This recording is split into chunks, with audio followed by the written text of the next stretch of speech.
سلام علیکم برادرها. حتما شاهد انور شما شاید بشناسین. در پشتو، در اردو، در انگلیسی واقعا از شعری مشهور است، لیکن در دری شاید زیاد مردم نشناسن. حتما برین در گوگل سرچ کنین و در سوشال میدیا که شما انتخاب میکنین. این همچنان مالک شلنج انرژی است. شما حتما در سوشال میدیا ورزیدین، اگر ندین حتما سرچ کنین.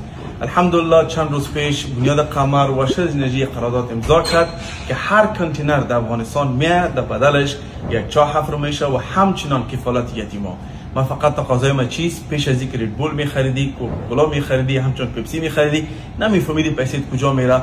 امروز میفهمی که مالک شلنج کیست و همچنان هر کنی که در افغانستان یا در هر شما میخرین میفهمین که در بدلش در وجه یتیم و همچنان به کسی یک مسلمان یک فقیر آب استفاده میکنه.